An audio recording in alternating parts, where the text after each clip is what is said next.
Salut Gwen, je suis très content de te recevoir aujourd'hui. On a été mis en relation par un ami, du coup Adrien, mais on aura l'occasion d'en reparler un peu plus tard pendant l'épisode. Comment tu vas? Je vais très bien, merci beaucoup pour l'invitation. J'ai cru comprendre que c'était tes premières interviews du coup par rapport au projet. Ouais, exactement. Donc je suis totalement novice, en la matière, mais c'est plutôt un bon exercice, c'est très cool. Il n'y a pas de souci, normalement il n'y a pas de questions pièges et ça devrait aller, mais s'il y a des soucis, n'hésite pas à le dire pendant l'épisode. Ça marche, aucun Comment problème. ça va du coup? Qu'est-ce que tu as fait de ta journée Là, en ce moment, je bosse. Je suis, j'ai un 40 heures semaine, enfin même un petit peu plus de 40 heures semaine. Je travaille comme directeur de la relation client pour une boîte qui fait des sacs à dos. Donc là, beaucoup de taf en ce moment. En plus, il y a la rentrée en septembre, donc c'est une période enfin ouais, où il y a pas mal de un questions peu dans tous les chargée sens. pour Ouais, un les peu vacances chargé. scolaires? Et puis il y a le Tour de France qui tourne en même temps que je bosse, comme ça je jette un œil sur la course de temps en temps. Ok, t'as pas fait d'entraînement sportif du coup aujourd'hui ou t'en as pas de prévu pour la fin de ta journée encore? J'en ai un ce soir, une épreuve, enfin une épreuve, un petit entraînement de home trainer du coup sur mon vélo en appartement. Ça va être cool. Ok. Alors du coup, ça fait la petite transition par rapport au home trainer. T'es en train de préparer un gros projet en ce moment, Mhm. I Will Survive, qui est un film documentaire où t'es le personnage principal.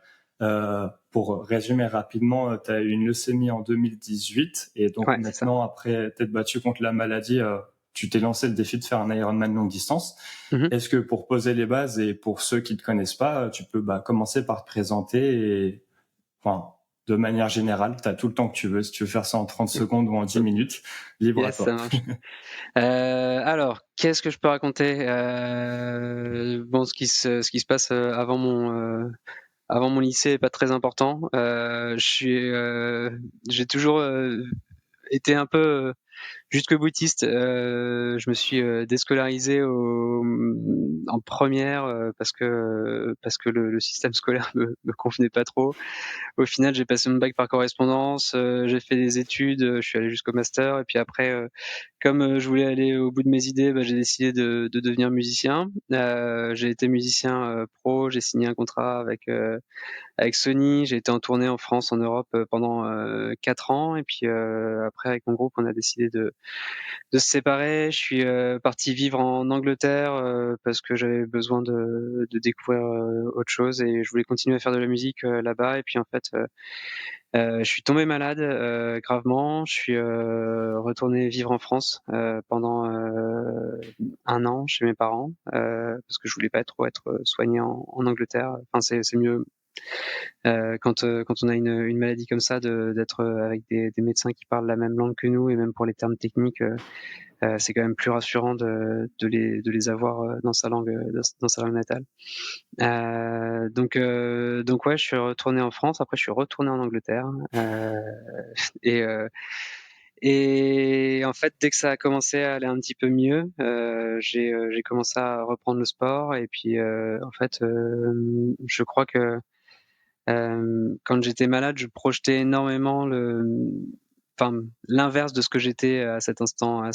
C'est-à-dire, j'étais un mec allongé sur un lit d'hôpital, faible, et qui était vraiment attaché à des perfusions. Et en fait, je projetais un mec, enfin, l'endroit que je projetais comme étant le plus heureux pour moi, c'était un mec solo dans la nature, en pleine possession de ses moyens, et qui fait du sport, quoi. Et du coup, le projet s'est concrétisé. J'ai commencé à faire de plus en plus de sport. Et puis en fait, bon, c'est un peu ce que disent toutes les personnes qui font de la longue distance comme ça. C'est en fait, au début, ça paraît être des distances complètement hallucinantes. Et puis en fait, un jour, on fait 200 kilomètres en vélo un week-end, enfin sur une journée. Et puis en fait, on ressort, on est là, bon, ça va en fait, c'était pas si compliqué. Et puis on se dit mais en fait, pourquoi je ferais pas une course avec un petit peu de natation et puis un petit peu de course à pied.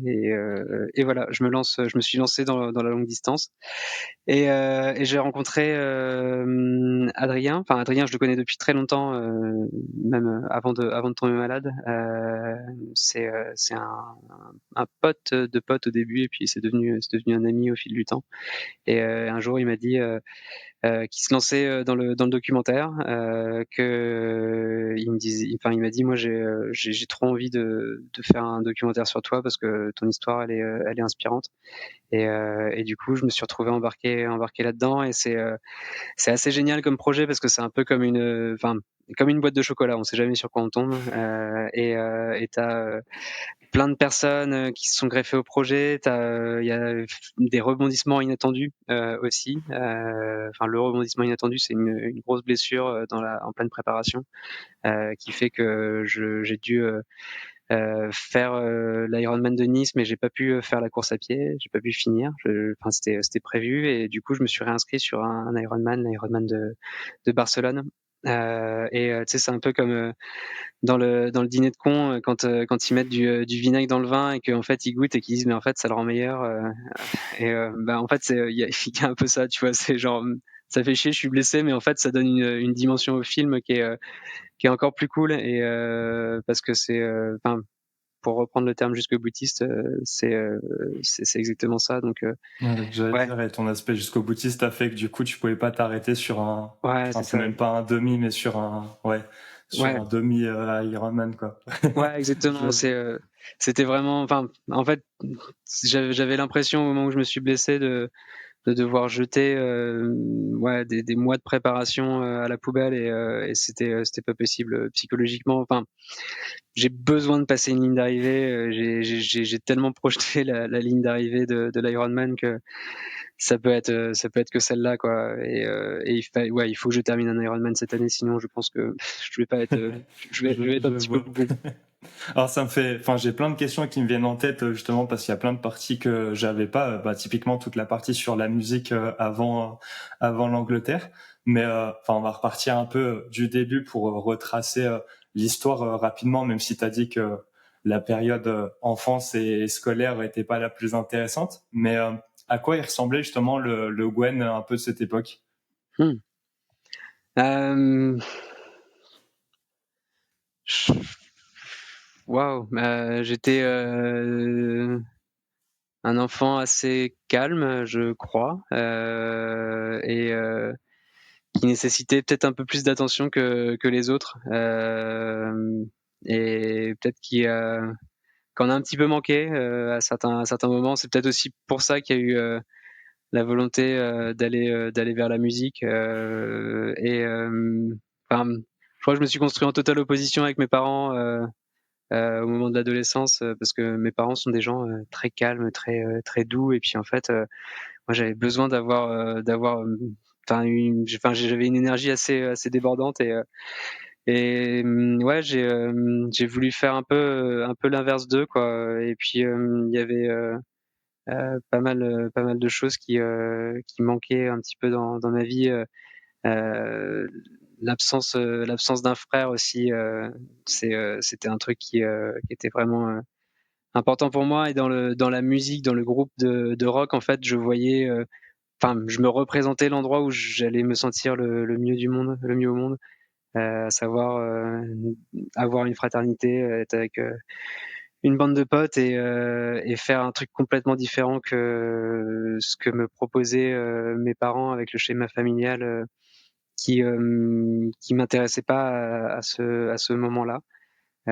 Et ouais, j'étais ouais, très très calme au début, et puis petit à petit, je me suis découvert ouais, une force.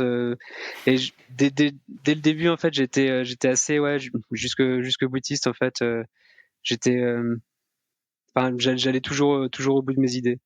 Je crois que c'était un peu ça le truc à retenir. J'avais un gros caractère. et j'avais un besoin de liberté qui était vraiment immense. Je vois. Tu Voilà. fais le lien avec la longue distance en Ironman maintenant, du coup. Ouais, aussi, exactement. Mais c'est marrant parce que j'ai toujours cultivé ce goût pour le, ouais, pour la liberté. C'est quelque chose d'hyper important pour moi.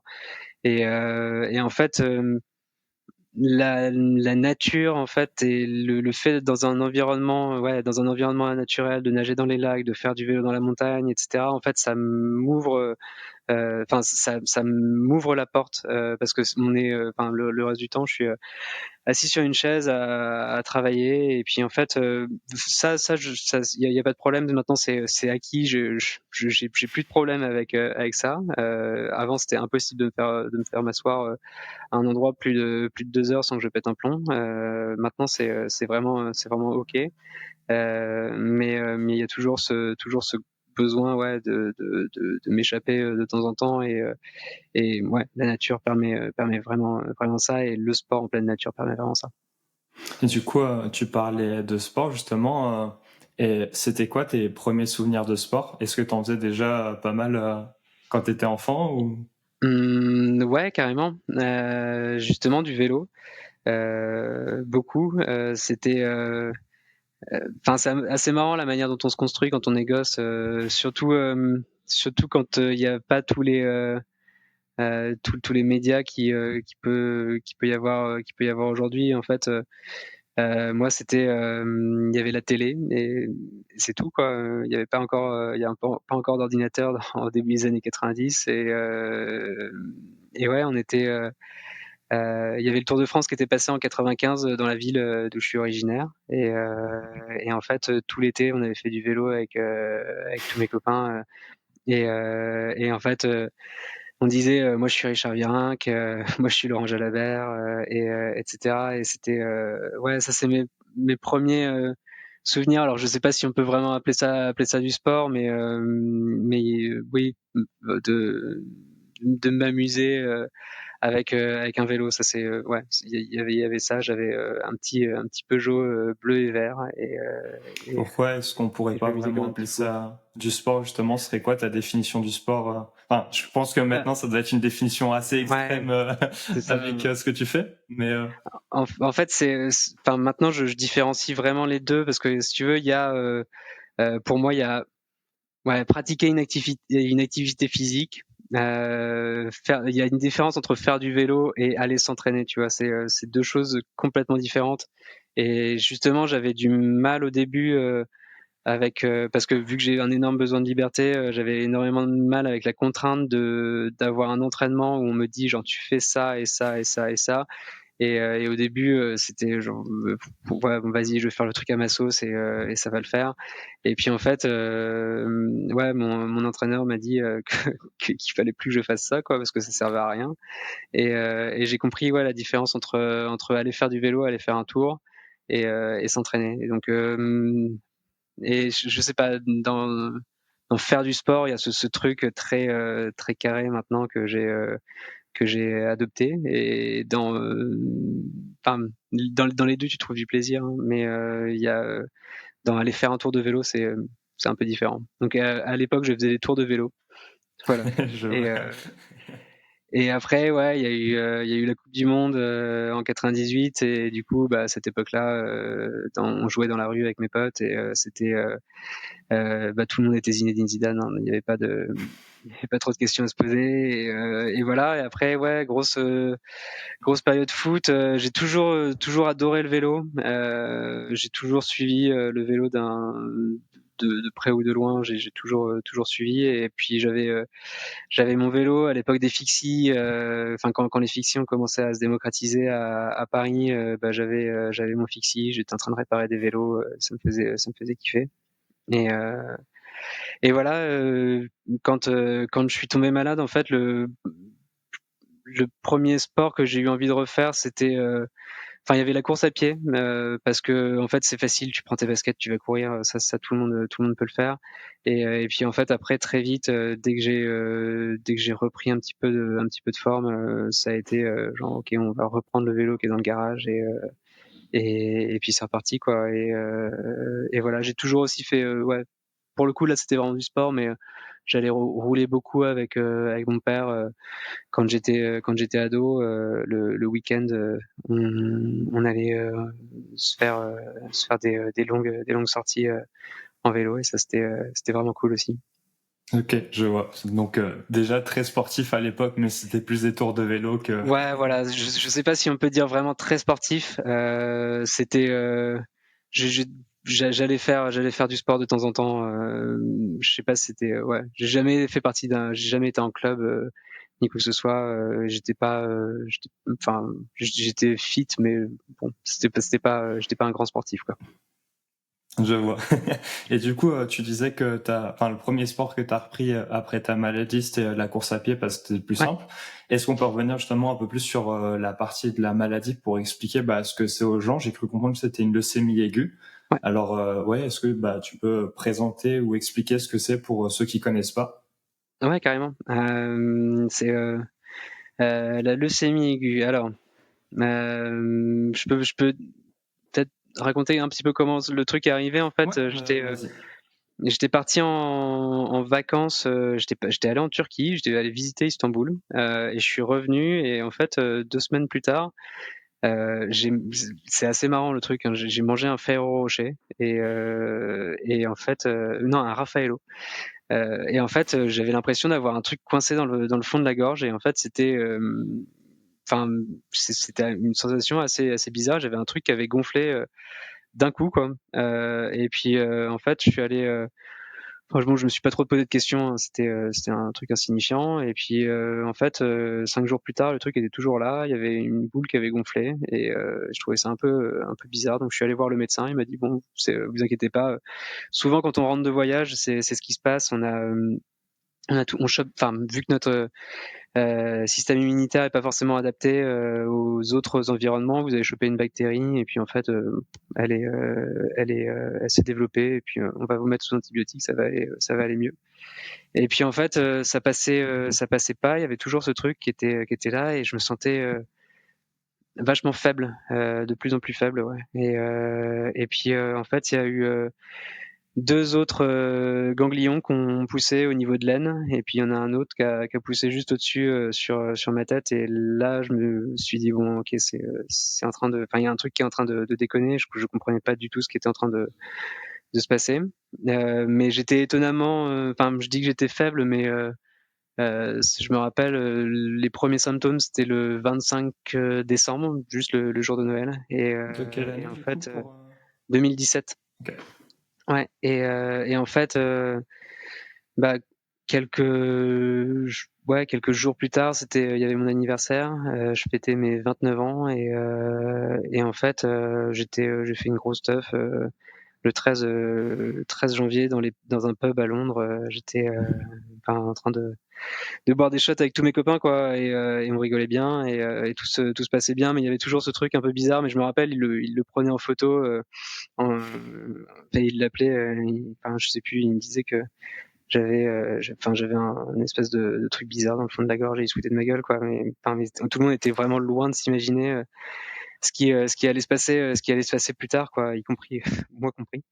Et puis en fait, j'ai fait une prise de sang, et là, le médecin m'a dit écoutez, il faut absolument que vous alliez voir un hématologue. Et puis en fait, à ce moment-là, je suis rentré en France. J'ai dit ok, bon, c'est pas possible, je peux pas rester en Angleterre. Il y a un truc vraiment flippant qui est en train de m'arriver. J'ai pris un Eurostar, je suis rentré en France. Et puis en fait, le lendemain, j'étais aux urgences, et enfin ils m'ont fait faire une prise de sang. Je suis allé aux urgences, et on m'a annoncé que j'avais une leucémie aiguë. Ouais, 4 heures ou 5 heures plus tard, j'avais ma première chimio. C'était express, et c'était assez fou. Mais ouais, enfin, j'ai failli ce jour-là, en fait. On m'a annoncé enfin, ils m'ont dit c'est vraiment une énorme surprise que vous soyez pas en train de vous vider de votre sang, parce que vous avez enfin, enfin vraiment votre prise de sang, elle est complètement, enfin vous avez vraiment une leucémie aiguë et c'est parti complètement en sucette. Et du coup pour expliquer un petit peu plus en détail ce que c'est, en fait c'est la moelle osseuse produit du sang, enfin produit toutes les cellules du sang, donc des plaquettes qui servent à la coagulation du sang, et quand on se coupe, c'est ça qui fait que le sang ne coule pas à foison, c'est parce que au contact de l'air ça coagule, donc il faut des plaquettes. Il y a les globules blancs qui vont servir qui sont les défenses immunitaires, et il y a aussi les globules rouges qui servent à transporter l'oxygène dans le sang. Ça c'est petit rappel de Il était une fois la vie. Et ouais, en fait, ce qui se passe, c'est que il y a la moelle osseuse, au lieu de produire des cellules qui sont normales, la moelle osseuse va se mettre à produire ce qu'on appelle des blastes. C'est des cellules qui n'ont absolument aucune fonction vitale, et elle va en produire une, et puis après deux, et puis après quatre, et puis après huit. Enfin, c'est exponentiel. Exponentielle. Okay. Exactement. Et en fait, toutes ces cellules qui sont des blastes et qui n'ont absolument aucune fonction vitale vont commencer à prendre la place des cellules qui sont des globules rouges, des globules blancs et des globules des plaquettes. Donc en fait, une personne qui a une leucémie aiguë, ce qui se passe, c'est que elle a plus de système immunitaire, donc elle est parce qu'il y a plus, petit à petit en fait, il y a plus de place pour les globules blancs, donc la personne est sujette aux infections en tout genre. Tu peux mourir d'un rhume quand tu as une leucémie aiguë. T'es ultra faible, t'es ce qu'on appelle en anémie, parce que t'as plus de globules rouges. Donc vraiment, je l'ai vécu, c'est infernal. Te lever de ta chaise pour faire 5 mètres, en fait, ça te demande une énergie complètement dingue, et surtout vu que ton cœur va pomper énormément pour essayer de capter un maximum d'oxygène. En fait, si tu veux, il pompe, mais il ne reconnaît absolument pas les globules rouges.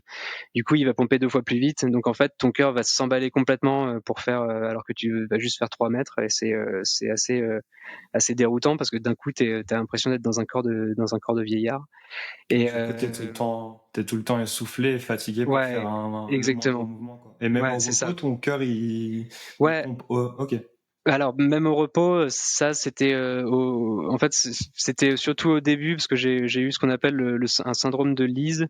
Je sais plus exactement ce que c'était, mais j'avais en fait j'ai dû passer une nuit en chambre d'observation, parce qu'on m'a dit, en fait, vous allez très certainement faire une crise cardiaque, parce qu'en fait votre cœur se met à battre très très vite, parce qu'il essaye d'aller chercher des choses qu'il ne peut pas trouver dans votre corps.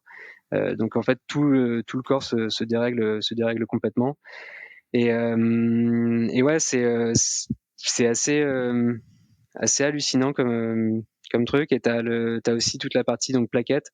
En fait, vu qu'il y a plus de plaquettes, tu peux, enfin on s'en rend pas compte, mais t'as des terminaisons de vaisseaux partout dans les zones les plus sensibles, ça va être les muqueuses, etc.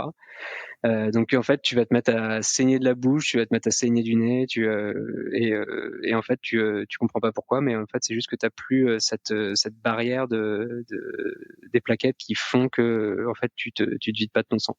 Donc ouais, c'était un drôle de délire, et c'est assez fou, parce que en fait, j'ai un grand-oncle qui est décédé d'une leucémie aiguë, mais dans les années 70. C'était pour moi, on m'a toujours dit, en fait, un cancer du sang, tu ne peux pas en guérir, mais c'était un peu la tendance dans les années 70, parce que en fait, vu que c'était un truc qui allait partout dans le corps, on n'arrivait pas à cibler la maladie, ce qu'on m'avait expliqué quand j'étais petit. Et puis en fait, quand on m'a annoncé que j'avais une leucémie aiguë, en fait, j'ai cru que c'était létal, et j'ai cru que c'était fini pour moi l'espace de quelques heures.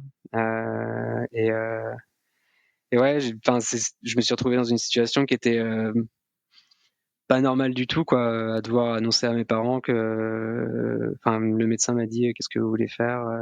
Est-ce que vous voulez que ce soit moi qui lui annonce, ou est-ce que je les fais rentrer? Et à ce moment-là, ouais, tu dois dire ce qui se passe, quoi. Ouais, exactement, et dire à tes parents, bah écoutez, je crois que c'est fini pour moi, et je suis hyper content de la vie que j'ai eue, etc. Mais c'est, enfin, en fait, la mémoire est assez bien faite parce que on garde que le positif.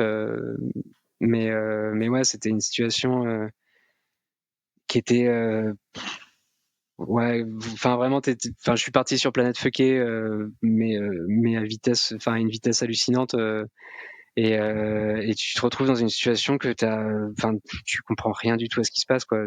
T'es pas du tout, enfin, normalement, ça arrive que aux autres et que dans les films, et surtout à 29 ans, enfin, j'étais en train de faire la teuf 2 semaines plus tôt pour fêter mon anniversaire, et j'étais pas du tout préparé à ça, quoi. Donc c'était, Et justement, ouais, un drôle de truc. il y a, enfin, quelques semaines avant, tu étais en train de faire la fête, fêter ton anniversaire, Noël et Nouvel An. Mm. Quand tu as appris ça, justement, enfin, comment tu t'es senti à ce moment-là? C'était quoi tes pensées et ouais, tes émotions au moment du diagnostic? Bah, au moment du diagnostic, c'était, j'ai pensé que j'allais mourir. Je pense que c'était une espèce de vide immense. Et après, en fait, une fois qu'on m'a dit que en fait, on pouvait guérir d'une leucémie, il y a eu un truc assez, enfin, c'est assez bizarre de dire ça, parce que, enfin, et parfois enfin, c'est pas que j'ai honte de penser comme ça, mais je pense à toutes les personnes qui sont malades et pour qui c'est vraiment vraiment dur. Enfin, je dis pas que enfin, moi aussi ça a été très dur, mais en fait, il y en a qui arrivent pas à trouver d'énergie là-dedans et qui sont complètement abattus. Et en fait, moi, d'un coup, ça a été genre, ok, il se passe un truc fou dans ma vie, un truc nouveau, et qui va, enfin, je sais que ça va être une nouvelle corde à mon arc, après avoir arrêté l'école, après avoir été musicien, après avoir vécu à Londres, après avoir fait plein de trucs dans ma vie. En fait, je vais rajouter la note cancer, et je vais survivre, et ça va être fou, quoi. Et, euh, et en fait, c'est bizarre, mais le cancer est devenu un projet. Enfin, d'ailleurs, j'aime bien dire ça. Le cancer, c'est un projet de vie, mais vraiment dans tous les sens du terme. C'est ton projet, c'est de vivre. Et en fait, je me suis retrouvé dans un espèce de truc très process où c'était ok, vas-y, je sais que je suis malade, comment on fait? Déjà, il faut rapatrier toutes mes affaires de Londres. Il y avait tout le côté logistique, et en fait, je me suis un peu retrouvé dans la même situation que quand j'ai appris le jour où j'ai eu mon bac. C'était ok, je vais dans telle école, je dois aller trouver un appartement dans telle ville, je vais m'inscrire, je vais m'acheter ça et ça. Tu sais, t'as ta liste de courses, ok, il me faut un frigo, enfin, il me faut tous ces trucs-là, une chaîne IFI, etc. Et en fait, il y avait un peu ce truc genre, ok, vas-y, j'ai une espèce de montagne en face de moi, pour que je parte équipé, il me faut ça et ça. Et en fait, d'un coup, t'es dans le coup d'après, et c'est,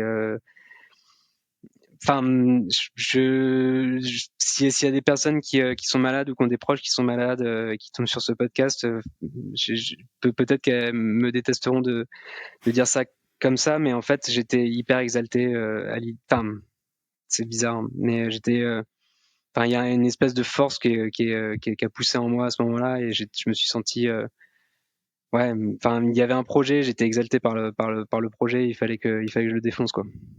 Je pense que c'est quelque chose qui est dur à comprendre sur le moment ou sur le coup quand t'es dedans. Mm.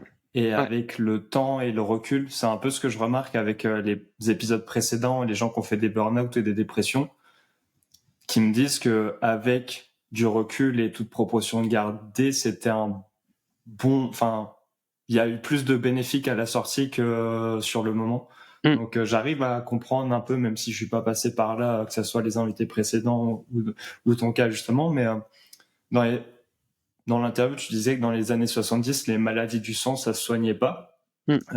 Du coup, maintenant, est-ce que ça affecte encore ton quotidien ou c'est justement une brique qui est derrière toi et qui sert ton histoire et qui fait partie de ton parcours? Euh, alors, En fait, je suis passé par un protocole de traitement qui a duré 3 ans. Et c'était. En fait, au bout de. Enfin, si tu veux, l'idée, c'est. Vu que. Enfin, avec un. Je vais essayer de faire le plus simple possible. Désolé, ça s'embrouille un petit peu. Il n'y a pas de En souci. fait, si tu veux, c'est pas comme un cancer avec une tumeur où tu peux dire voilà, vous avez une tumeur qui fait 2 cm sur 1,5 et on va l'attaquer de telle manière et de telle manière. Le but, c'est de la faire disparaître. Là, en fait, c'est un truc qui est complètement diffus et qui est uniquement basé sur. Enfin, le terme anglais, c'est vraiment expectations. C'est pour t'expliquer, l'image qu'on m'a donnée, c'est le cancer, c'est un gros bateau qui débarque sur une plage. Et puis en fait, tu vas taper très très fort au début, tu vas mettre un gros kick avec énormément de médicaments et de chimiothérapie du coup, pour l'envoyer le plus loin possible. Et ensuite, tu vas prendre des jumelles. Et en fait, peut-être que tu vas le voir au loin, mais l'idée c'est taper normalement suffisamment fort pour ne plus le voir du tout. Et du coup, tu vas utiliser des jumelles, et puis en fait, tu vas pas le voir, et puis tu vas utiliser un télescope super puissant pour regarder s'il n'est pas encore tout au loin. Et puis en fait, s'il ne l'est pas, ça veut dire que tu es en rémission. Moi, le terme rémission, on l'a mis sur mon dossier médical au bout de 1 mois et demi. On m'a dit en fait, on a observé 1 million et quelques de cellules enfin, après une prise de sang, après ce qu'on appelle un myélogramme. Ils prennent un bout de moelle osseuse et ils l'analysent.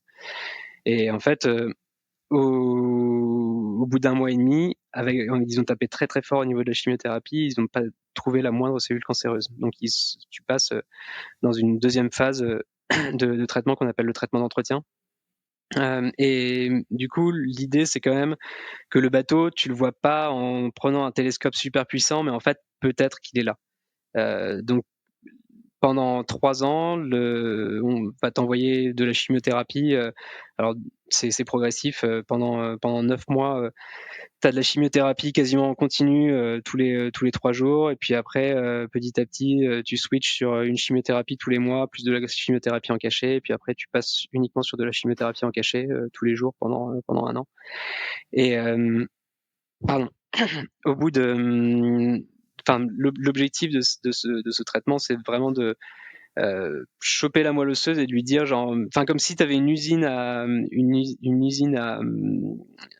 cellules, donc globules rouges, globules blancs, etc. Et tu chopes la moelle osseuse et tu lui dis genre, maintenant tu ne fais qu'une toute petite production. Parce qu'en fait, on sait que si tu te mets à produire beaucoup, tu es capable de péter un plomb et de faire n'importe quoi et de produire des cellules cancéreuses. Mais il y a toujours ce risque, comme je te l'ai dit, pour reprendre l'image du bateau. Désolé, ça fait 2 images qui se croisent, l'usine et le bateau, mais en gros, tu as toujours ce risque que le bateau, en fait, tu l'aies pas vu, et puis il suffit d'une petite cellule à un endroit pour que ça revienne.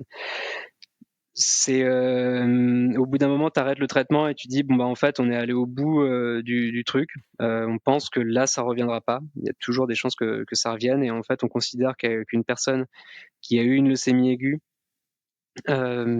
peut retomber malade dans les 10 ans suivant l'annonce de sa maladie et suivant la date de la rémission. Donc là, moi, ça fait 5 ans ou 6 ans, je sais même plus. Ça fait 6 ans maintenant qu'on m'a annoncé que j'étais en rémission. Donc il me reste 4 ans normalement à tirer, et le temps joue en ma faveur. C'est-à-dire que pour le coup c'est vraiment dégressif.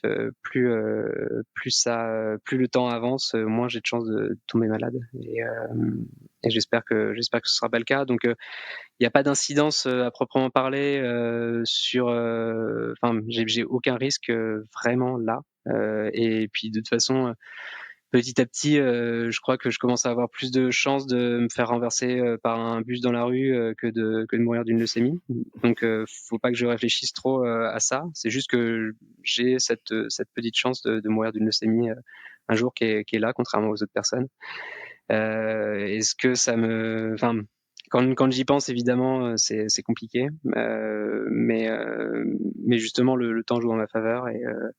Et après, est-ce qu'il y a d'autres problèmes? En fait, c'est la chimiothérapie, c'est un espèce de gros raz-de-marée où on va vraiment aller taper sur tout ce qu'il y a à l'intérieur, quoi, pour éliminer un peu. Enfin, en fait, t'élimines des cellules cancéreuses, mais t'élimines aussi des bonnes cellules qui ont rien demandé.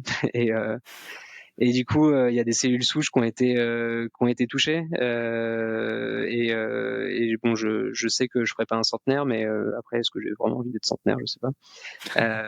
Mais ouais, il y a pas l'incidence, c'est surtout ça, c'est des cellules souches. J'ai perdu deux trois cheveux dans la bataille aussi, et ouais, c'est peut-être aussi une propension à tomber plus facilement malade aussi.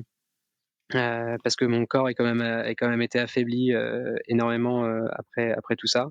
Donc je suis obligé de faire gaffe, de prendre des vitamines, des minéraux, etc. Pour essayer de prévenir tout ça. Et oui, c'est ça, c'est quand même oui. Enfin, je le dis un peu avec légèreté, mais ça fait quand même partie du truc qui est important. C'est que préparer un Ironman en ayant quand même beaucoup de chances de tomber malade assez régulièrement, ça peut très vite devenir compliqué, surtout l'hiver. Donc ouais, faut que je fasse tout le temps hyper attention, quoi. Ça complexifie la chose, justement. On allait Ouais. passer un peu sur la partie sportive. Mais dernière question pour clore un peu cette partie sur la leucémie, justement. Est-ce qu'il y a un message, si tu peux passer un message à justement quelqu'un qui fait face à un diagnostic similaire, lequel ce serait, s'il y en a un? En fait, j'aime pas dire il faut que tu fasses ça, il faut que tu fasses ça, parce que je trouve que la maladie en elle-même est déjà une injonction énorme. C'est un stop à tes projets, un stop même à ce que tu étais avant. Franchement, enfin, il y a une partie, enfin, moi, il y a une partie de moi qui est morte ce jour-là, quoi. C'est, j'ai perdu beaucoup d'innocence dans la bataille. Et alors après, est-ce que c'est un regret? Je pense pas. Mais non, ce que peut-être que enfin, en fait, si tu veux, j'estime pas avoir de leçons à donner à qui que ce soit. Juste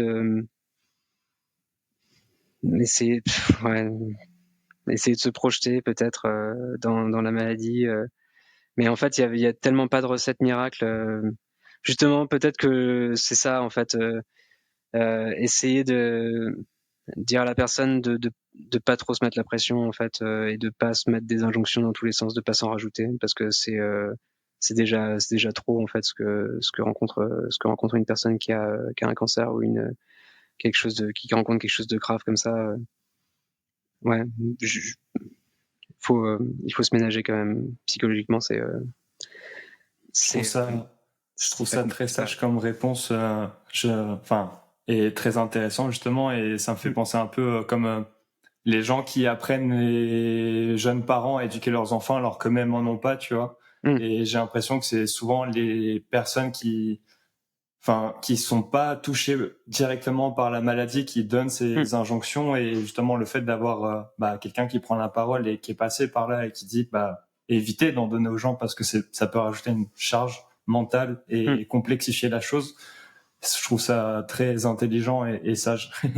Ouais, ouais. Et Donc, puis surtout, en fait, si ça marche pas, en fait, ben, ouais. c'est ça qui est terrible. Enfin, tu sais, il y a plein de personnes qui te disent: «Ah, j'ai lu le bouquin de Servan Schreiber, la méthode anti-cancer, tu devrais bouffer du curcuma». Et en fait, t'es là, bon, déjà, tu vois, moi, j'ai envie de défoncer un paquet de M&M's là, du coup, ferme-la.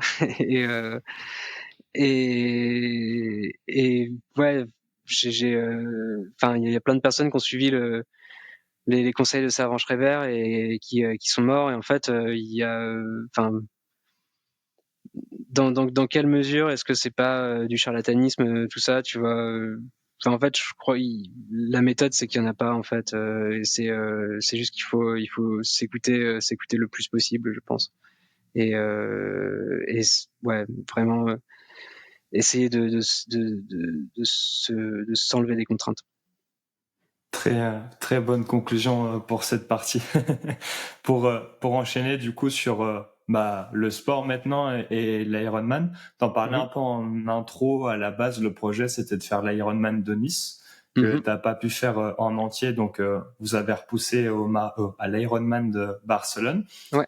Comment t'en as un peu parlé avant aussi, mais comment l'idée de faire un Ironman justement, de faire un Ironman elle est venue parce que ça aurait pu être déjà un marathon, c'est bien. Là, Mhm. t'enchaînes la nage et la course et le vélo, pardon. Donc, J'en parlais un petit peu tout à l'heure. En fait, c'est quand j'étais malade et sur mon lit d'hôpital, je regardais. Enfin, c'est assez marrant parce que j'ai passé du coup 3 mois dans une chambre stérile. Donc, t'as vraiment rien. T'es sur ton lit, t'as une télé et t'as une liseuse et tu peux même pas avoir de livre parce qu'en fait dans le papier il peut y avoir des bactéries et vu que t'as pas de système immunitaire, c'est dangereux. J'avais ma Switch pour jouer à Zelda, j'ai poncé Zelda dans tous les sens. Euh, et, euh, et je regardais des vidéos en fait. Et il y avait une vidéo sur l'Ironman, non, l'Ironman, le triathlon de l'Alpe d'Huez, où en fait, déjà il y avait le mythe, moi qui aimais vraiment le vélo, tu vois, c'était genre l'Alpe d'Huez, quoi. Pour moi c'était, ouais, il faut le faire un jour, tu vois. Genre, je me disais, ok, le jour où je suis plus malade, je vais faire l'Alpe d'Huez, quoi. Ce sera génial. Et puis en fait, là, je voyais ouais, tous ces mecs qui étaient le contraire de moi à cet instant T, tu vois, qui faisaient du sport, qui étaient en train de, ouais, en pleine possession de leurs moyens, qui nageaient dans des conditions vraiment géniales. L'eau, elle est transparente dans le lac du Vernet. C'est magnifique, quoi. Et j'étais là sur mon lit d'hôpital en train de regarder le truc et ouais, j'ai projeté énormément de choses là-dedans. Et puis, en fait, quand ça a commencé à aller mieux, j'ai commencé à faire du vélo. Je suis parti en vacances dans les Pyrénées et j'ai commencé à monter d'école alors que j'étais toujours sous chimio. J'ai fait le Tourmalet. Ouais, j'ai monté le Tourmalet alors que j'avais pas de globules rouges et franchement, arrivé en haut, j'étais ouais, le mec le plus heureux du monde, quoi. C'était un truc de dingue. Et la sensation de liberté. ouais, c'est ça, exactement. Enfin, ouais, j'étais juste trop heureux, quoi. Et et puis l'endorphine aussi. Il y a plusieurs choses. Ouais, il y a l'endorphine que tu sécrètes. Enfin, en fait, d'un coup, il y a tout ce truc que j'avais projeté en me disant, ok, le jour où ça va mieux, je vais faire ça. Et puis en fait, tu le fais et t'es trop heureux. Et puis en plus, ton corps t'envoie plein de cellules de bonheur, quoi. Enfin, genre, enfin, vraiment, tu deviens drogué à ça, quoi. Et justement, mon corps était tellement euh, mis à mal pendant toutes ces années que, enfin, d'un coup, tu ressens des choses comme ça et tu te dis, mais en fait, j'en veux plus, quoi. Et puis, il y a aussi ce truc de reprendre possession de son propre corps. Mon corps, il m'a complètement échappé. Enfin, le fait de tomber malade, c'était un accident. Il y avait rien j'avais aucune disposition à ça. J'ai jamais vécu dans l'excès. Et puis 29 ans, un cancer, c'est pas normal. Euh, et, euh, et puis en fait, ouais, d'un coup, c'est moi qui maîtrisais quand je pouvais avoir mal. C'est moi qui maîtrisais la puissance que je mettais dans mes jambes. C'est moi qui maîtrisais tout ça. Et en fait, c'est grisant parce que tu as complètement oublié ces sensations-là. Et puis en fait, ouais, comme un aveugle qui voit, quoi. C'est complètement ouf. Après, il veut absolument tout voir. Il veut aller voir des films. Il veut se balader dans le monde entier pour voir les plus beaux paysages du monde. C'est un peu ça le truc. Et il y a un autre truc qui est assez important, c'est le sport permet.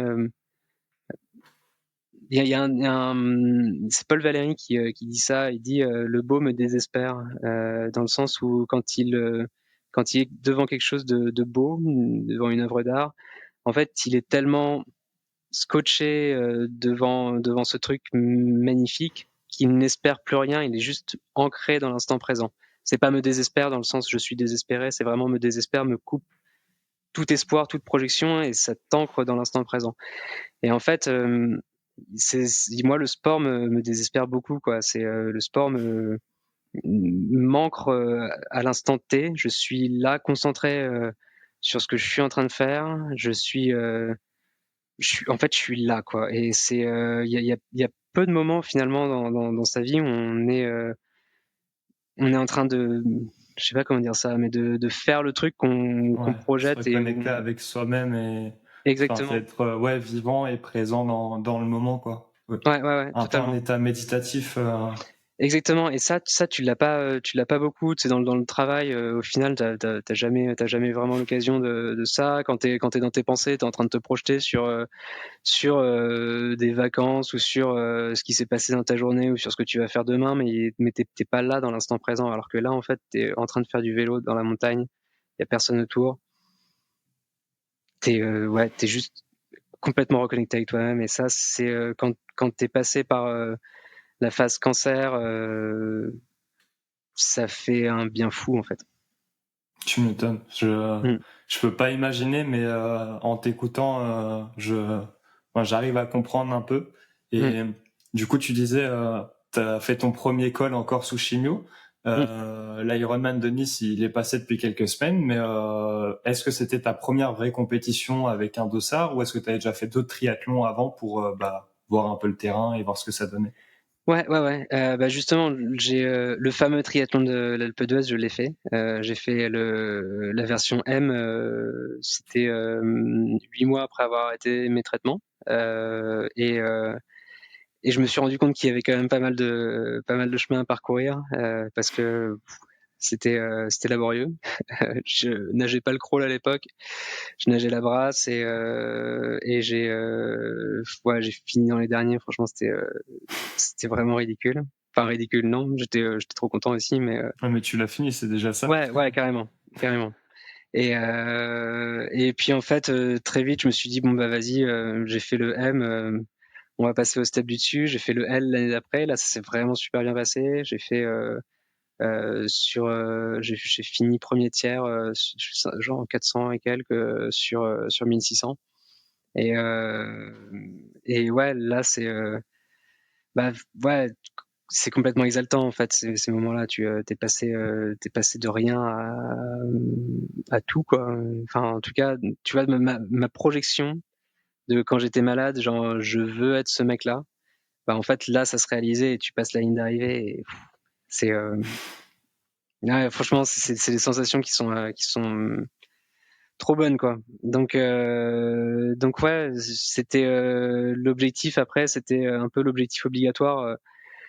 Genre j'ai déjà bah, les distances de l'Alpe d'Huez, c'est 2 km de nage, 120 km de vélo avec 3500 de dénivelé positif et 21 km après, mais à 1600 mètres d'altitude, donc c'est quand même un peu costaud. Et du coup, je me suis dit bon bah en fait l'Ironman, je continue comme ça et puis ça va bien se passer quoi.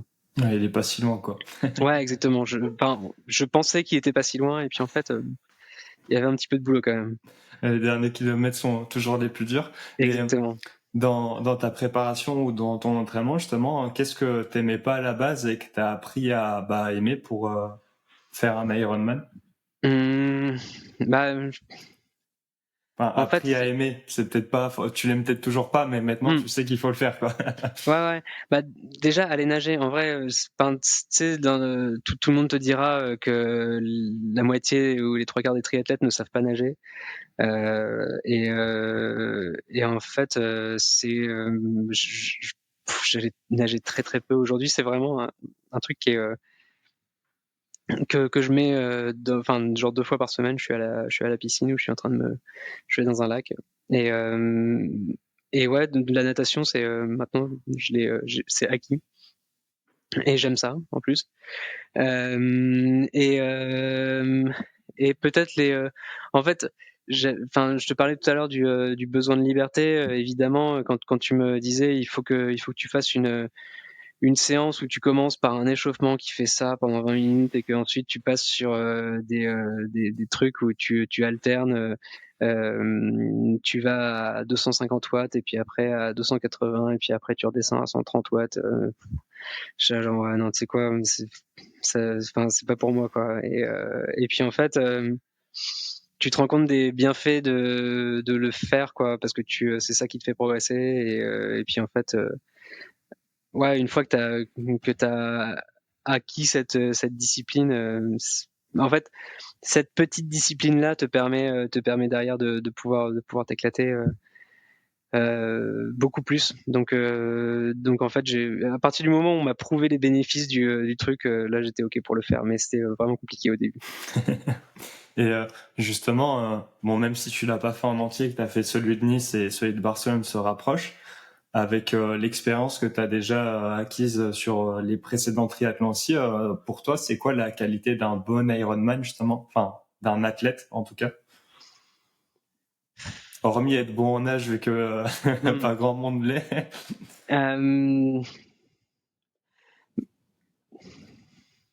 sais pas du tout, parce que il y a plein de méthodes différentes pour y arriver. Il y a des tu sais, c'est un peu comme l'ouvreur du 15 d'Écosse là, le mec avant les matchs, il est en train de bouffer des bonbons, il boit des Red Bull et puis il se met de la musique à fond et puis en fait il rentre sur le terrain, il est trop fort, tu vois. Alors que tous les autres mecs ils sont ultra focus. Il y a pas de il y a je sais pas s'il y a des paradigmes par rapport à ça. Tu sais, on est tous humains. Il y a plein de facettes. Enfin, il y a plein de manières de s'entraîner. Mais il y a peut-être quand même un truc, c'est qu'il faut psychologiquement, c'est un truc qui va vraiment te pousser dans tes derniers tranchements, quoi, parce que c'est long et c'est dur, quoi. Donc et tu vas passer par plein de phases parce que c'est un peu une épopée. T'es sûr, t'es en train de faire du sport pendant 12 heures, voire plus.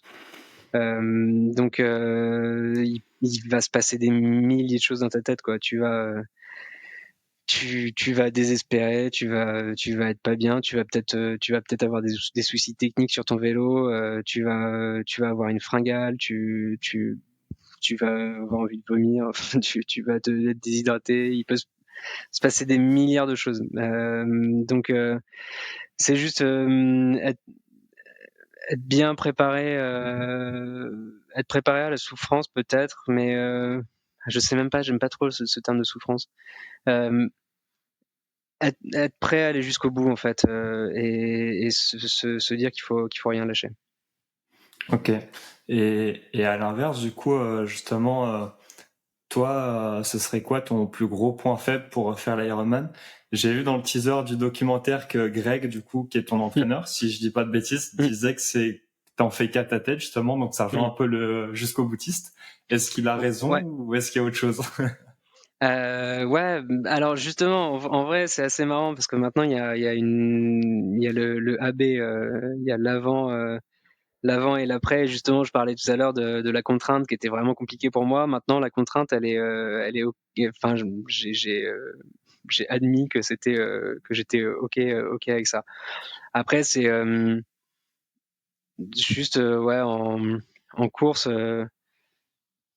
parfois ouais, j'ai j'ai tendance à pas respecter les consignes que même moi je me suis donné, tu vois, genre en fait je me dis j'ai des super jambes, je vais attaquer comme un gros maboule et puis en fait je me retrouvais avec une grosse fringale quelques minutes plus tard et puis en fait ça va pas le faire pendant 1 heure et je vais pester, je vais me mettre dans des états pas possibles et puis au final ça va le faire, quoi. Mais c'est ouais, autant la contrainte à l'entraînement c'est ok, autant le jour de la course je suis un peu ouais, j'ai envie de partir dans tous les sens, quoi, et c'est un peu difficile de me contenir. Ok, je vois. Et justement, je parlais du teaser du documentaire. D'ailleurs, vous m'enverrez les liens. Je mettrai tout en Ouais. description pour ceux qui veulent suivre l'aventure. On en parlera un peu plus en détail juste après.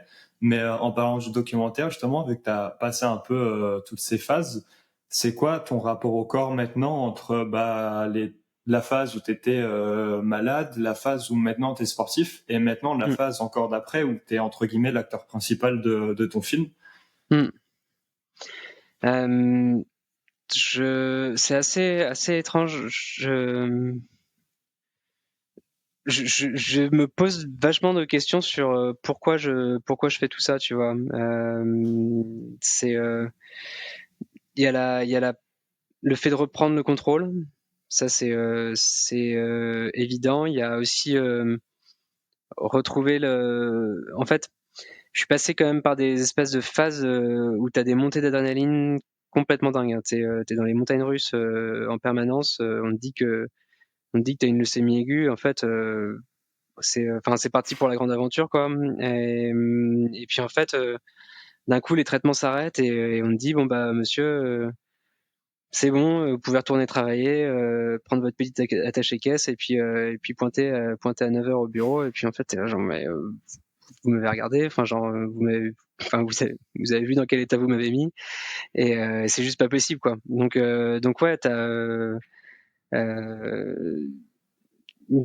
besoin d'avoir des shots d'adrénaline vraiment vraiment importants. Alors je vais pas aller me faire du base jump ni quoi que ce soit, mais au moins avoir de l'endorphine. Et faire beaucoup de sport, ça c'est quand même un gros moyen de m'échapper. Et puis il y a un truc aussi qui est alors je sais pas si c'est lié à la maladie ou si c'est n'importe quelle personne qui découvre ce truc-là peut très vite y devenir accro, mais c'est le fait de passer une ligne d'arrivée. En fait, on n'a plus l'occasion, on n'a jamais l'occasion de finir des trucs. Franchement, j'ai l'impression que c'est le mal du siècle, quoi. On ne finit rien, tout n'est que projet, il faut faire ça, il faut enfin tu sais, t'as fait 50% de croissance avec ta boîte, et puis en fait c'est ok, bon bah l'année prochaine on va chercher les 60. Et en fait ça ne s'arrête jamais, t'es pris dans l'engrenage, quoi. Et en fait une ligne d'arrivée, c'est vraiment finish line, quoi. Tu as terminé un truc. Et alors c'est pas forcément le rapport au corps, mais c'est peut-être un truc psychologique qui est vraiment hyper important pour moi. J'ai besoin de finir des trucs, et la ligne d'arrivée, en vrai, dès que j'en vois une, j'ai envie d'être à la course, quoi. J'étais blessé l'année dernière quand il y avait la Saint-Élion, et j'ai dû aller chercher enfin, j'étais avec une pote pour aller chercher de son dossard, et il y avait la ligne d'arrivée, et je me disais, mais j'ai trop envie d'en être, quoi. Je veux faire cette course, quoi. Et ça me rend des limites tristes de pas pouvoir la passer. Et ouais, ça c'est un truc qui a alors je sais pas si ça a vraiment, ouais, si, c'est quand même un gros changement, parce que enfin ma vie s'articule un petit peu autour de tout ça dorénavant, mais je trouve que c'est vraiment pour le meilleur, quoi. Ouais, je vois cette sensation de finish line. J'ai fini justement mon premier marathon il y a quelques semaines. Mmh. Et de base, je m'étais dit, j'en fais juste un, histoire d'eux, et après, je retourne faire mes autres sports. Mmh. Et ouais, il y a cette sensation de, j'ai fini un truc, mais en même temps, ça redémarre un autre où t'as envie de faire le prochain aussi. Donc, je vois Mmh. cette addiction. Enfin, ouais, c'est une addiction saine en plus, parce que c'est un truc qui se finit, qui est cadré dans le temps. Mmh. Et tu parlais de gros changements, justement. Avec le documentaire, tu as créé une sorte d'équipe, entre guillemets, autour de toi. Enfin, j'aime pas vraiment le terme équipe, parce que c'est un peu ce que tu disais tout à l'heure, et c'est un peu ce que je ressens quand je parle avec vous et via votre communication. C'est plus une sorte de fratrie, entre guillemets. Euh, Ouais, ouais, ouais. dans ton entourage, justement, maintenant, il y a qui? On a parlé de Greg et Adrien, donc pour la partie vidéo et la partie entraînement. Est-ce qu'il y a d'autres personnes, ou ouais, comment tu gères le projet au global? Ouais, Quand je dis projet au global, je parle du film documentaire qui incorpore du coup l'Ironman. ouais. Il y a une personne qui est vraiment importante, c'est ma meuf. Parce que tu peux pas te lancer dans de la longue distance comme ça, dans un truc qui prend autant de temps pour t'entraîner, et qui va te cadrer autant pendant aussi longtemps, sans avoir un entourage qui est ultra bienveillant avec ça. Euh, et, euh, et du coup, bah, là, c'est vraiment la team, quoi. Genre, c'est on est parti en vacances pendant 3 semaines au Vietnam et il fallait que dans les hôtels qu'on prenne, il y ait une piscine qui fasse minimum 25 mètres. Et voilà. Et c'était, enfin, et qui est une salle de sport aussi.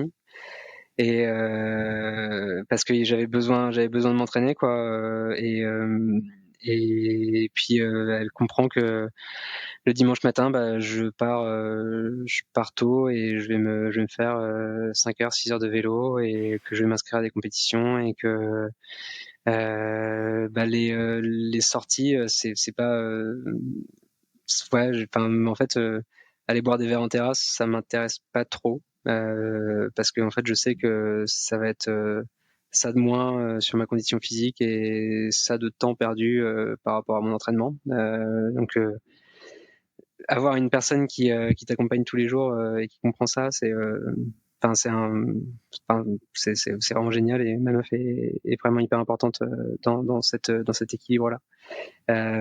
Et au-delà de ça, il y a bah, du coup Adrien dont on a parlé tout à l'heure qui lui réalise le film.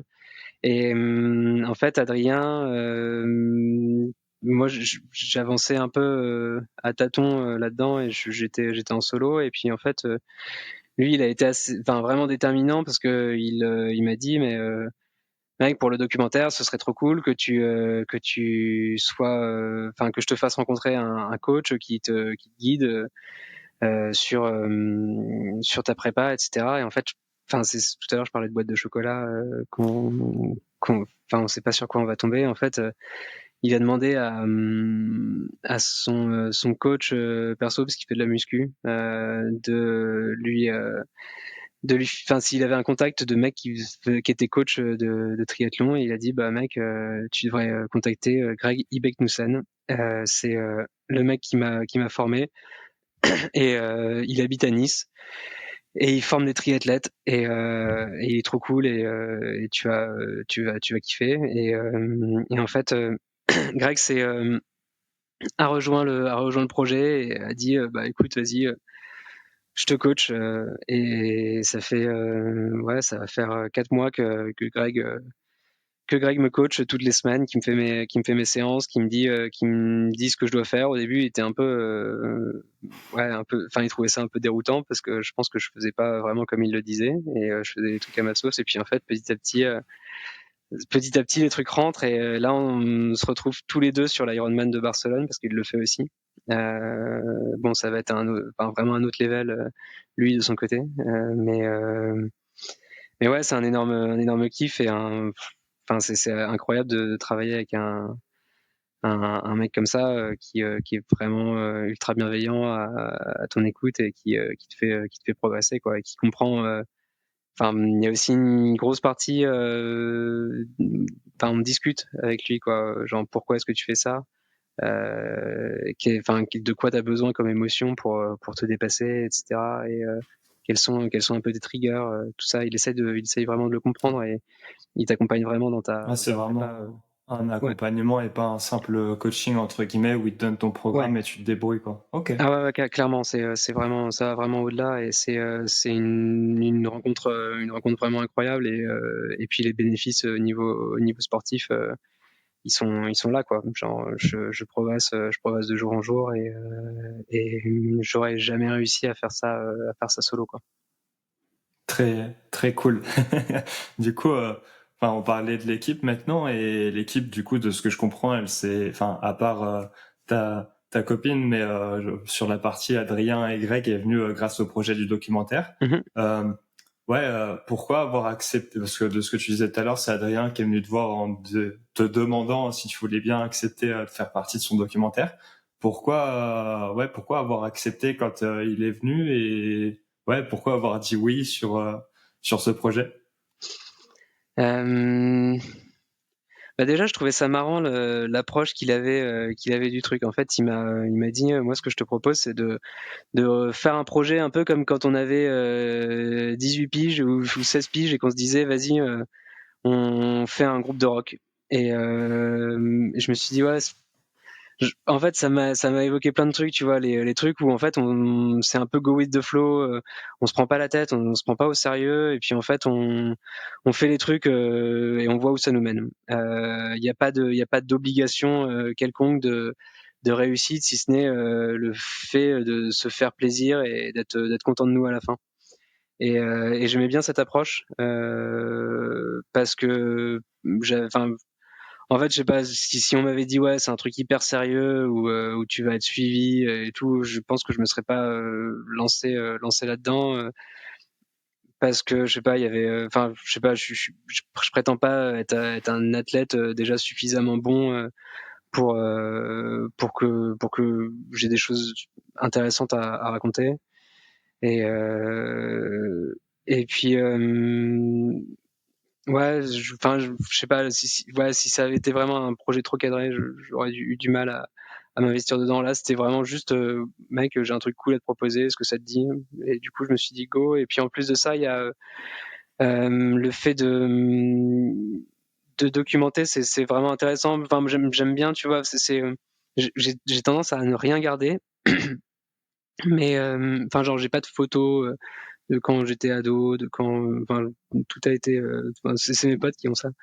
Mais là, d'un coup, il y avait quand même ce truc un peu important, tu vois, de cette phase de ma vie où il y a eu le cancer et où j'ai repris possession de mon corps et où j'ai accompli ce truc, et je me suis dit, oh, ce serait quand même intéressant, même d'ici quelques années, de voir dans quel état d'esprit j'étais à ce moment-là et de documenter ça et d'avoir d'avoir une trace de ce truc. Juste, c'est un peu genre, c'est une photo, t'as un instant T, et genre, ok, j'étais ça. Et un jour, je regarderai ce documentaire, et je pense que j'aurais grandi, et c'est toujours cool de voir tout ça, parce que c'est un truc quand même où je m'implique et qui me demande du temps et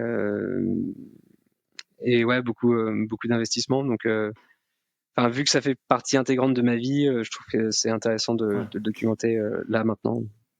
Et est-ce que le fait d'avoir ce documentaire, enfin, est-ce que tu as eu des moments de doute du coup pour l'Ironman et pour le projet? Et si oui, comment tu les as surmontés justement? Et ma question c'était ça, c'était est-ce que le fait d'avoir ce documentaire, au final, même si vous prenez pas la tête, ça t'aide aussi à surmonter ces moments de doute? Bah, quelque part, le documentaire m'oblige, en fait. Enfin, si tu veux, enfin, j'ai pas envie de passer pour un con pour un con à la caméra. Donc je suis obligé d'y mettre un peu les formes, quoi. Et puis le fait d'avoir le coaching bon, m'oblige carrément, parce que là enfin, Greg, il s'investit auprès de moi, j'ai pas enfin, j'ai envie qu'il soit fier de moi, quoi. C'est un peu obligatoire. Et et puis après, ouais, les moments de doute, bah, enfin, est-ce que le documentaire m'aide? En fait, le documentaire, il est là un peu comme un reminder pour me, enfin, et l'entourage est là aussi comme un reminder pour me rappeler pourquoi je fais tout ça et quel est enfin, tout ce que je raconte et ce qui est documenté. C'est ouais, ça me sert dans mes entraînements en me disant ok, mec, t'as dit tout ça, t'es engagé, et même, tu vois, j'ai quand même puisé dans des souvenirs qui étaient pas enfin, qui étaient un peu enfouis, genre quand on me pose la question quels sont les trucs auxquels tu penses quand ça va pas. En fait, enfin, c'était des trucs que j'avais jamais vraiment évoqué, j'avais jamais mis vraiment le doigt dessus, mais en fait, j'ai plein de triggers qui datent de quand j'étais malade, et puis en fait, tu as ces trucs là qui ressortent, et ça t'aide vachement dans ton entraînement quand tu as des entraînements vraiment difficiles, qu'il faut vraiment te pousser très très fort pour y arriver. Bah c'est tous ces espèces de petits trucs les uns mis après les autres vont vraiment m'aider, quoi. Ok, très très intéressant comme manière de voir et d'apprendre la chose. Et ouais, je pense que le fait de pas vouloir passer pour un con entre guillemets, maintenant que tu as dit publiquement, ça aide. J'ai une dernière question pour finir sur cette partie. Justement, c'était savoir un peu c'est quoi la suite pour I Will Survive, donc le projet du film documentaire, que ça soit pour 2024 et pour l'année prochaine. Euh, Alors, en fait, on s'est dit qu'on n'allait pas s'arrêter en si bon chemin, et que en fait, la vie est réservée plein de surprises, mais qu'il y avait des choses. Enfin, je sais pas, il y a un truc qui tombe un peu sous le sens maintenant qu'on s'est tous rencontrés. Enfin, on a envie de continuer à faire des trucs. Alors, ce sera pas forcément le format Iron Man. Bon, en plus, ça sert pas à grand chose de faire un documentaire sur un deuxième Iron Man. Tout a été déjà dit. À part si vraiment là, je me lance en mode grosse compétition. Mais bon, je sais pas si j'ai envie de faire les championnats du monde, par exemple. C'est pas forcément un truc qui m'attire. Mais non, on a envie de partir sur d'autres choses. Le format du voyage nous intéresse vachement. Moi, en fait, j'ai envie d'avoir un maximum d'expérience dans ma vie, quoi. Il y a un peu ma bucket list, elle est à réaliser. Il y a plein de trucs en lien avec le sport. Donc ça va être faire le plus long col du monde en Colombie, qui s'appelle Alto de Letras, qui fait 90 km de long.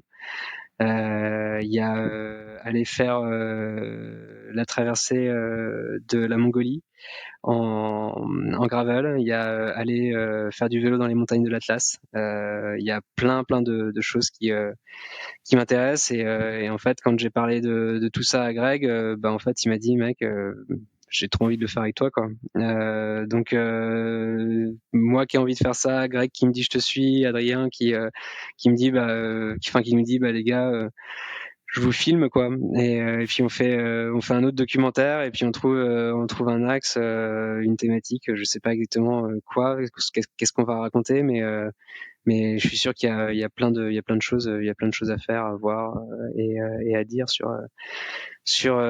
ces pays, et sur cette aventure. Donc ouais, le projet Will Survive, il y aura I Will Survive 1, et puis il y aura certainement I Will Survive 2. En tout cas, c'est un petit peu plus qu'en réflexion maintenant. Enfin, on va commencer à écrire un petit peu la suite, quoi. c'est tout ce qu'on espère. Alors pour préciser un peu, j'ai volontairement plus mis l'accent sur toi, la partie préparation et Ironman, parce que bah, c'est ton rôle dans le documentaire. Et pour prévenir ceux qui nous écoutent, il y aura un deuxième épisode plus tard avec Adrien, justement, pour parler de sa reconversion pro en tant que vidéaste, et en même temps mettre plus l'accent sur la partie vidéo et purement documentaire du projet. Donc, donc voilà, pour faire la petite aparté. On va passer un petit jeu histoire de changer un peu la dynamique et Allez. que ça redonne un peu d'attention à tout le monde et à ceux qui nous écoutent. Le jeu, c'est simplement le meilleur et le pire. Je vais te poser des questions et enfin la réponse en général est assez rapide, et où je te donne une proposition et à toi de nous répondre. Ton pire moment à l'entraînement? Pire moment à l'entraînement. Piscine des Halles à Paris, un truc bondé où vraiment t'as du monde dans tous les sens, et en fait je me suis retrouvé en faisant un mouvement de crawl à prendre le bras dans le mouvement d'un mec, et en fait je me suis retrouvé entraîné en arrière, et c'était vraiment un sale moment, parce qu'en plus t'as tout le monde qui t'engueule parce qu'en fait personne n'a compris pourquoi t'étais en train de galérer au milieu de la ligne, et ouais, pas super marrant. Mais la piscine des Halles, pas compliqué. Toujours, toujours en lien avec la natation. Ouais, ouais, exactement. Et à l'inverse, justement, la meilleure rencontre que tu as faite pour ton Ironman? Greg, hein, sans hésiter, c'est, il est au-dessus. Une rencontre qui va durer, on l'espère, pour d'autres projets. Ouais. La pire chose qui peut arriver pendant la course? Troubles intestinaux. En fait, tu envoies tellement de. Enfin, c'est un gros délire, hein. Je calculais l'autre jour le nombre de glucides qu'il fallait pour une course de 12 heures. En fait, il faut 70 grammes de glucides par heure. Et en fait, tu vois une boîte de sucre d'1 kilo, il y a 4,95 grammes de glucides dans un carré de sucre. Et en fait, si tu fais le calcul, 70 grammes de glucides fois 12, tu arrives exactement à 1 kilo de sucre, la boîte de sucre. Et en fait, tu dois bouffer 1 kilo de sucre en 12 heures en faisant du sport par 32 degrés. Et en fait, ton corps n'envoie que de l'énergie dans tes jambes parce que il a plus la force d'envoyer de l'énergie dans ton estomac pour digérer ni dans tes intestins. Et en fait, à un moment, ça peut partir complètement en live. Donc, les mecs, avant une course, moi le premier, hein, tout le monde se blinde de specta et en espérant qu'il n'y ait pas d'accident. Mais ouais, je pense que c'est vraiment le pire truc, quoi. J'ai un pote à qui c'est arrivé et il a fait vraiment toutes les toilettes sur la promenade des Anglais. Et c'était vraiment, vraiment pas drôle pour lui, quoi. Déjà, faire l'arrêt à tous les kilomètres, ça doit pas être drôle, mais en plus des toilettes publiques. Ouais, surtout les toilettes publiques d'un Ironman, c'est avec tous les mecs à qui c'est arrivé, c'est vraiment pas marrant. Et du coup, le meilleur compliment qu'on peut te faire justement pour t'encourager dans ta préparation ou pendant la course. En vrai, c'est quand tu fais une belle séance et que Greg me dit que c'était bien, quoi. Genre là, l'autre jour, je suis allé rouler 3 jours de suite et j'ai fait 3 grosses séances. Et en fait, il m'a dit non mais laisse tomber, t'as trop assuré sur ces séances-là. Et franchement, quand tu t'es vraiment donné les moyens de faire des belles séances et que tu t'es un peu défoncé, quand tu reçois un commentaire comme ça, t'es trop heureux, quoi. Parce que c'est pas une ligne d'arrivée, c'est encore différent, mais ça fait trop de bien, quoi. La validation du maître. Exactement. On espère. Le pire conseil que tu peux donner à quelqu'un qui a envie de faire comme toi. Le pire conseil, je pense que c'est de s'acheter plein de matos très cher et de mettre la charrue avant les bœufs. Parce que, aujourd'hui, c'est vraiment compliqué. Tu te fais très vite avoir par le marketing, tu es très vite targeté par plein de trucs et tu peux t'acheter un vélo à 5000 balles et si tu sais pas le maîtriser, tu vas te faire vraiment très mal.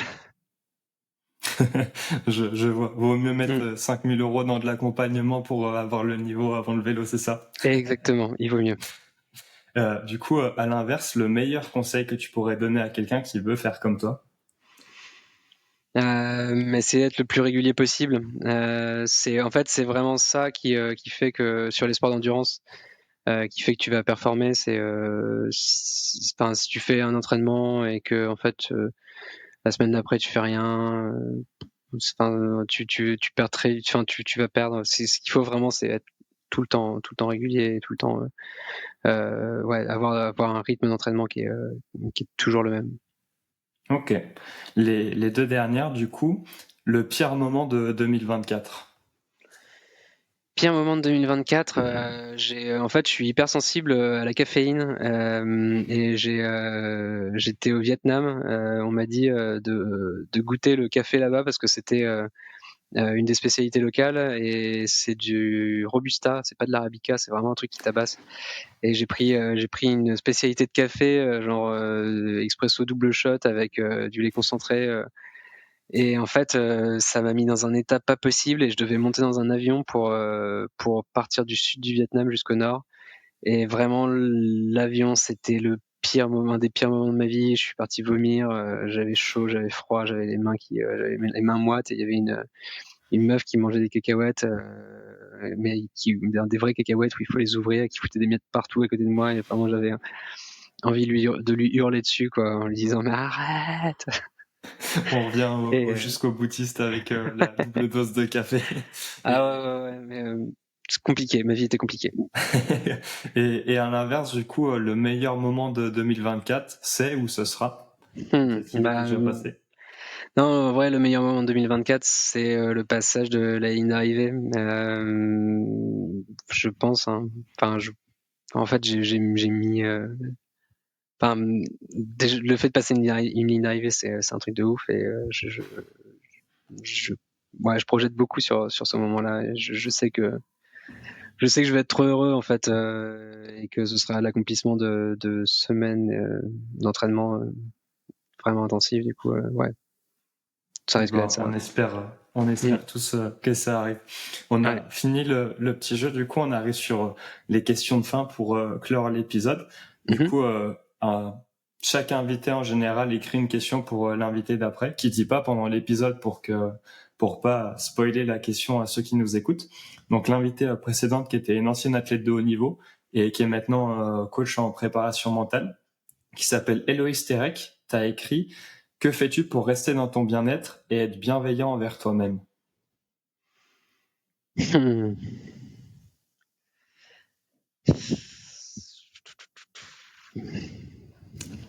Bonne question. En vrai, c'est vraiment dur comme question parce que j'ai pas grand-chose en fait. Mais je suis assez. Ouais, genre, je dors pas beaucoup. Je fais du sport. Enfin, mes entraînements, ils sont. Enfin, je mets toujours. Enfin, tu sais, j'ai le choix entre charge haute et charge basse. Je mets toujours charge haute. Je me fais mal. Je me blesse souvent parce que justement, j'y vais trop fort. Euh, et euh, et je travaille à Paris. J'habite à Lyon. Je prends le train tout le temps. Je suis tout le temps au week-end à droite à gauche. Enfin, genre, c'est un peu dur. Mais après, peut-être que justement, il y a un peu des choix de vie, mais qui se font un peu naturellement par rapport à ça. C'est juste, enfin, par exemple, je ne sors plus beaucoup et je bois pas d'alcool, quasiment pas. Enfin, ça peut paraître rien du tout, mais en fait, quand enfin j'étais musicien, j'ai fait beaucoup la teuf à une époque et j'étais enfin sans être dans l'excès à fond, j'étais je me malmenais un peu quoi. Là je me malmène mais un peu différemment et de manière plutôt vertueuse. Donc de toute façon, vu que je peux pas être totalement à fond partout, il y a peut-être un petit peu ça. Je me suis, enfin, j'essaie d'être bienveillant avec moi-même sur ma manière, ouais, enfin, genre, je vais pas pousser mon corps dans des extrêmes limites, quoi. Voilà. Je vois. Très, très bonne réponse. De toute façon, comme je dis à chaque fois, il n'y a jamais de bonne ou de mauvaise réponse, mais Mm. ça dépend des gens. Du coup, est-ce qu'il y a une citation ou une phrase qui t'inspire, que ce soit pour travailler dans ta vie pro, dans ta Mm. vie perso, ou pour t'aider à continuer sur quand t'es dans le dur? Ouais, carrément. Il y a, en fait, c'est assez marrant. Je pense à un truc à l'instant parce que c'est un truc qui me revient souvent en tête quand je suis vraiment dans le dur. C'est vous êtes courageux. Et en fait, la vertu courage versus moi-même, c'est un truc que enfin, j'avais jamais entendu. Pour moi, j'étais pas un être spécialement courageux. Et en fait, un jour, enfin, j'arrivais plus à m'alimenter. Du coup, on m'a mis une sonde dans le nez pour que je mange. En fait, en me la passant, on m'a dit vous êtes courageux. Et ce jour-là, enfin, il y a un truc enfin, peut-être un petit truc qui s'est déclenché. Et j'y pense très souvent quand je suis en compétition et que je suis dans des moments vraiment compliqués. Je pense au courage qu'il faut pour continuer à avancer. Et la citation que j'aime vraiment bien, je sais plus d'où elle sort, mais c'est pas quand on veut on peut, c'est quand on peut on veut.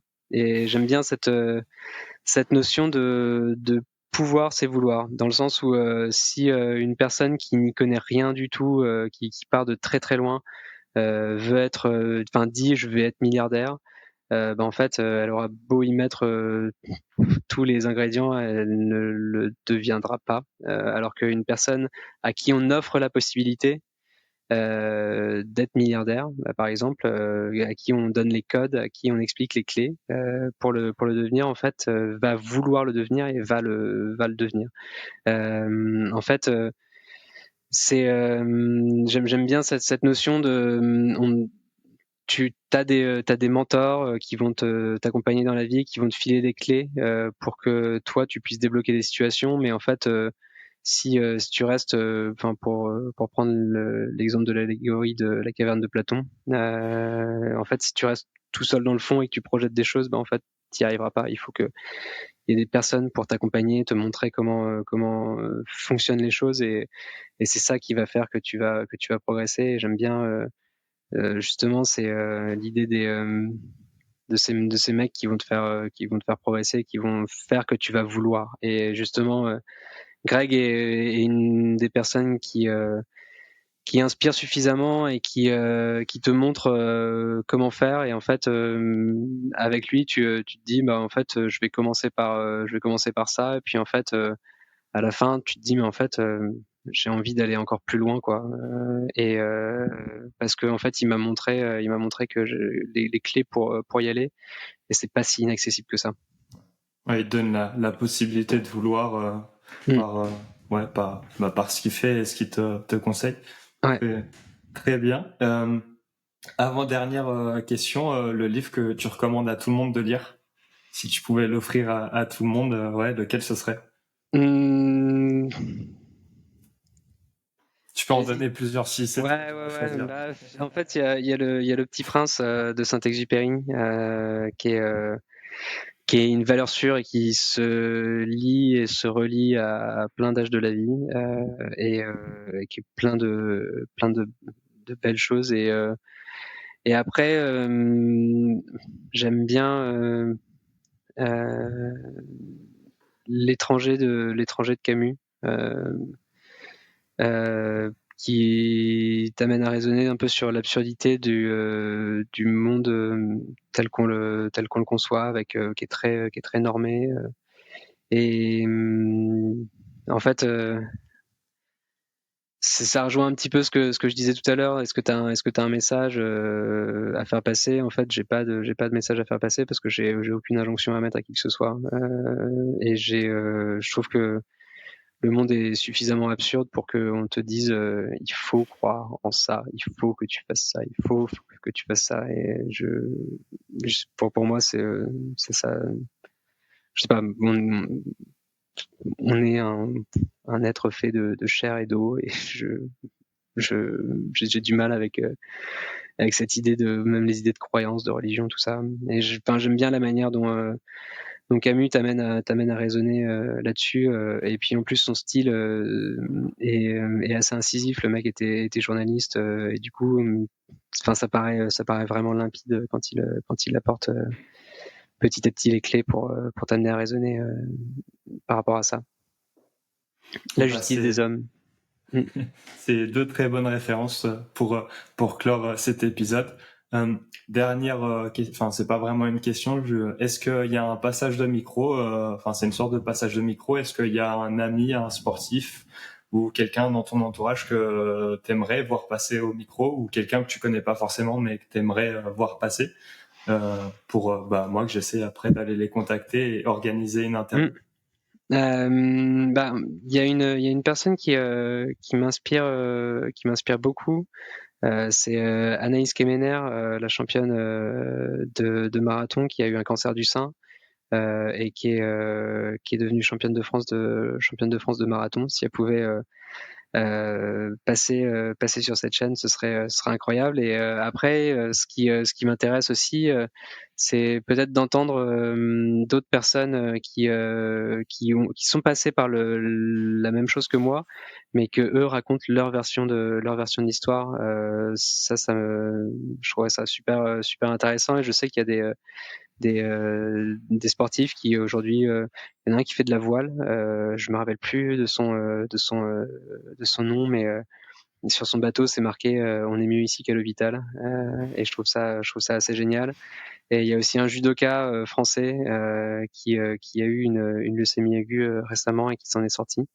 Et je serais vraiment très très curieux de les entendre parler de leur parcours. OK, bah, je regarderai ça. Et quand tu disais, passer par, les mêmes étapes que moi, c'était, la maladie au sens large ou vraiment plus spécifiquement la leucémie pour voir eux leur parcours à travers, cette maladie spécifique? Bah, il y a la maladie, mais le enfin, en fait, il y a l'événement, enfin le truc qui te tombe sur la gueule, que ce soit un deuil, une maladie, un truc comme ça et comment tu t'en relèves et qu'est-ce que tu vas faire derrière? Quelles sont les ficelles que tu vas sur lesquelles tu vas tirer pour essayer de te défendre face à ce truc, monstrueux qui t'arrive dessus et puis après il y a aussi, ouais, la leucémie, parce que c'est, enfin, en fait, c'est un peu bizarre, mais tu es toujours tout seul dans ta chambre d'hôpital. Tu rencontres jamais d'autres patients et puis il y a un peu ce truc, tu vois, il y a un peu ce truc du battle de celui qui a le plus souffert, tu vois? Genre, enfin, tu tombes très vite dans un espèce de concours de: «Ah mais toi, ça se passait comment ce truc-là?» et «Ah toi aussi tu avais des migraines et toi aussi tu avais ce truc-là» et tout et en fait, je fuis un peu, tous ces trucs-là parce que j'ai pas spécialement, envie de, même de enfin, chaque histoire enfin, chacun a sa manière à lui de vivre le truc et du coup, me retrouver en face d'une personne qui a eu la même maladie que moi, en fait, j'aurais enfin, c'est des ressentis tellement différents, j'aurais trop peur de parler avec lui et d'évoquer tout ça sans qu'il y ait la moindre, maladresse en fait, parce que c'est des ressentis vraiment complètement différents. Du coup, si je peux juste les entendre sans forcément me confronter à eux et m'en inspirer, je serais vraiment, vraiment trop heureux.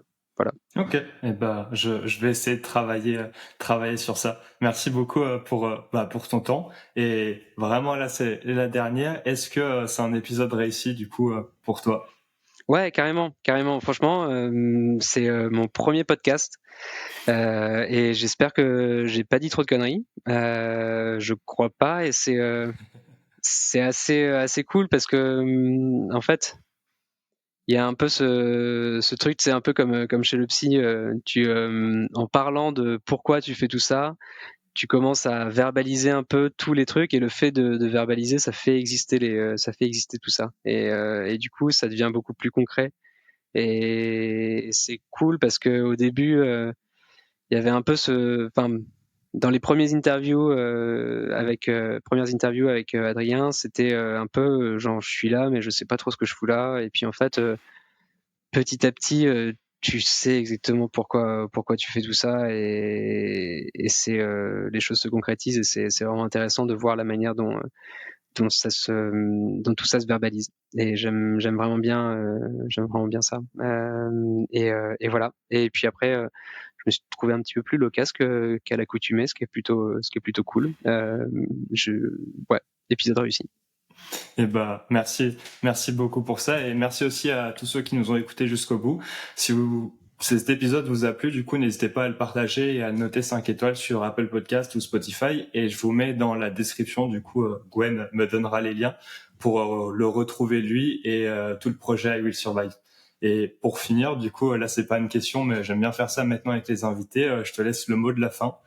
Tu peux le dire en 30 secondes ou étaler en 5 minutes si tu veux, mais pour clore l'épisode. Hem, Waouh, c'est, une grosse responsabilité.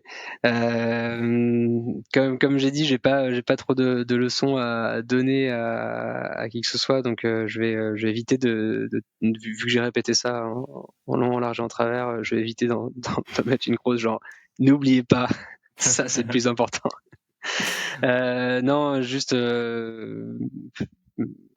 essayer de se faire kiffer le plus possible et ouais, bah, ouais, je vais le redire, de pas trop se mettre d'injonctions, tout le temps parce que enfin, on a très vite tendance à se perdre dans des projections qui sont pas les bonnes et on va pas chercher aux bons endroits.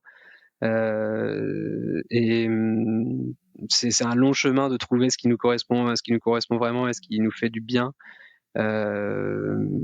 Mais si on arrive à être sincère avec soi-même, généralement, on y arrivait, et j'ai trouvé la voie un peu dans le sport, et ça m'apporte énormément d'équilibre, et je souhaite à tout le monde de trouver son truc, mais il faut aborder les choses de manière ouais, vraiment hyper bienveillante, avec soi-même.